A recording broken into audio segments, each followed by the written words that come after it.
Hello everybody, how you doing today? Jeff here from the Quantum Left, May 4th, 2014. It's a Sunday. Just looking at some news stories today I want to share with you. I came across a bunch of different stuff, including some stories on Rob Ford, President Barack Obama, and Prime Minister Stephen Harper. Now, besides being three elected officials, the other thing these gentlemen have in common with one another is the fact that they're all lunatics, as far as I can tell. Rob Ford in particular is a lunatic. I mean, we don't know what Rob's going to do from one day to the next. And I was willing to back Rob for a long way there to a certain extent a while back when there was some doubt. His story was rather staunch, and it was quite clear that the guy is having a bit of trouble with drinking and different things. But we'll give him the benefit of the doubt. It seems that we're well past the benefit of the doubt now. The story has taken a turn towards a dark side. It's not even really funny anymore. And when you're talking about jamming your opponents, by jamming he doesn't mean putting them between the door and jamming them against the door frame. He wants to jam her, but he doesn't think she'd like him.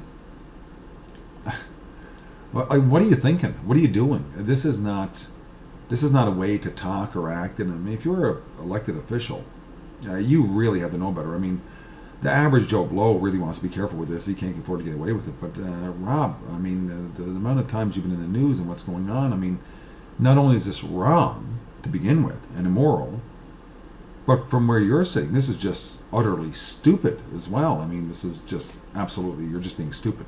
And there's no way to condone this behavior or to support it or anything. You need help, dude. And I'm not so sure that drying out down in Chicago or wherever you went in the States to fix your alcohol problems is going to do it. But I think it's time you took a few years off, maybe forgot about the mayoral campaign right now in Toronto, and come back in 3 to 5 years when you have your stuff together and you're dried out. Other than that, I think we're all kind of pretty sick and tired of the diatribe of absolute foolishness that's just inundated our media with Rob Ford clips. Not to mention the U.S. media, they just love him. I mean, they have him, he's just everywhere. Rob is very likely the most famous mayor in the world right now, and it's not because of the good he's done. So, Rob, smarten up, and the rest of us, just turn him off. It's time to stop listening to this foolishness, and it is a waste of our time. With regards to Barack Obama, he was at a luncheon last night, the 100th anniversary, I guess, of the Correspondents' Dinner in Washington. I guess he gathers them all together once a year so he can bald-faced lie directly to them instead of having to give it in sound bites a little bit at a time. Barack has been a huge disappointment, I think, to most people who are intellectual and paying attention to what's going on. I think there was a lot of hope that he was going to change things. Well, he did. He increased drone strikes by 20 times what George Bush had them at. We thought George was in a bad place. And he's written into law, the Monsanto Act, which protects Monsanto and their genetically modified frankenfood. He's bragged about killing people with drones. He's avoided a lot of questions. He's run special ops into 134 countries. He's invaded 75 plus countries with his special forces, including allied countries. They've tapped and surveilled the entire North American population and a good part of their allies, and it sounds like they're listening in to phone calls, pretty much wherever they can, and building huge facilities in Colorado to lie, deceive, mine, and hide about your information, your personal information, so they can have control. That's what all this information gathering is for. It's ultimately for control. There's no other reason for it. So Barack has been just a huge disappointment on so many fronts. He's a war criminal, very definitely a war criminal, just like Stephen Harper. They're war criminals. If they were to be tried at The Hague at the Geneva Convention with the same standards that we set forth in World War II for Nazis or just about anybody else that we've, Saddam Hussein or anybody else, they would be most likely convicted and found guilty and punished. Now, I don't know what the punishment would be. That would be up to the judges, but they would definitely be found guilty. There's no way they couldn't. The war in Afghanistan and the Canadian intervention and deployment in Afghanistan has been completely illegal and unsanctioned the entire way along. It's cost Canadians $4.8 billion just to have soldiers in Afghanistan for the past decade or so. That's enough to put every man, woman, and child in Canada through college and pay the entire shot, including room and board, tuition, everything. We could have had a completely 100% educated population. There would still be money left over. Instead, we're dumping money into battleships and bullets and just absolute foolishness. And as a small country, I mean, Canada is large geographically, but our population is small. 45 million people is nothing on the world scene, especially when you have the geography that Canada has to deal with. We don't have the finances to be throwing our money, our hard-earned money, Canadian money, into battleships. We just don't have it. The Americans can't afford it. You know, the trillions of dollars the Americans spend right now, Barack Obama's budget is more than double all the rest of the militaries in the world combined. Each year.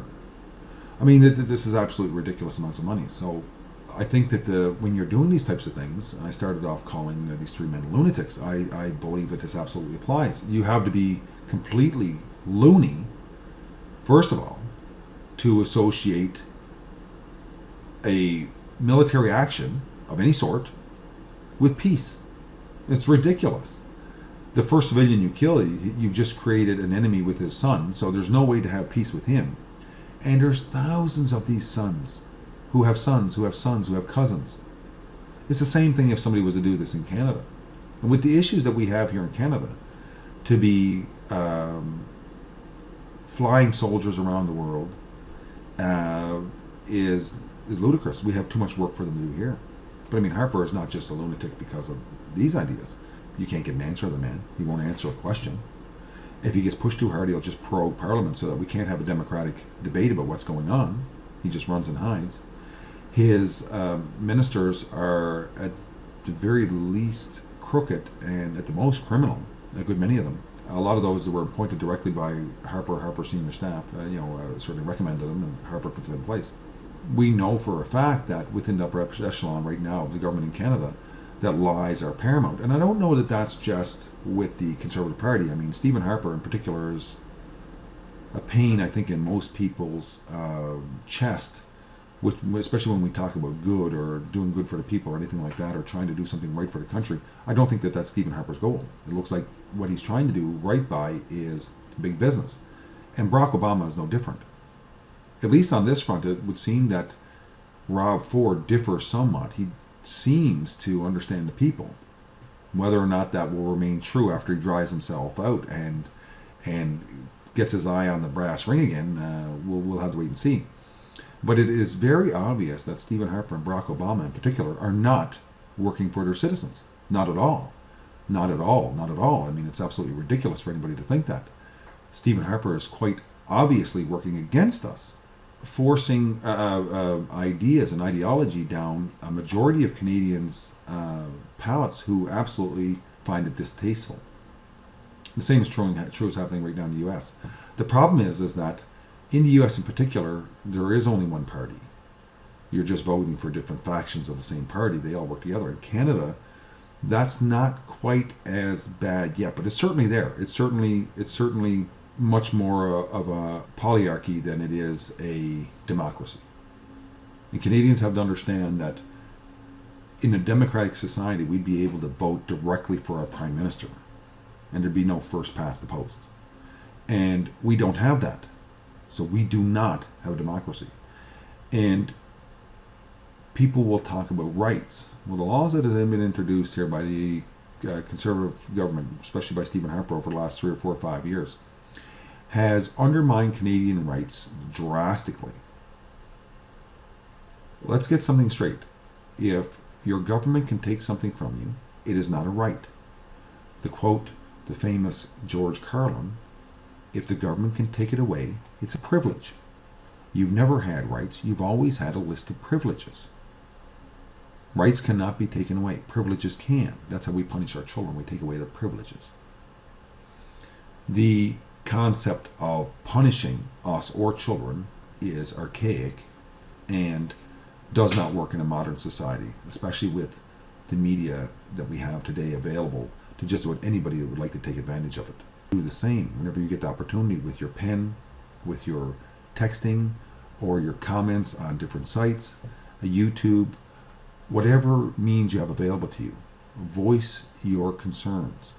If you find that your dollars are being spent improperly by buying battleships, then tell that to Stephen Harper and tell that in the next election.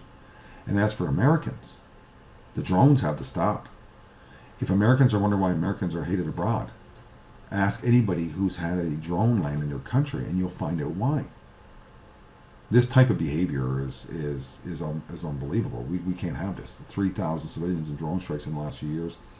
$4.8 billion, well, it's over $5 billion now of Canadians' hard-earned money spent in Afghanistan.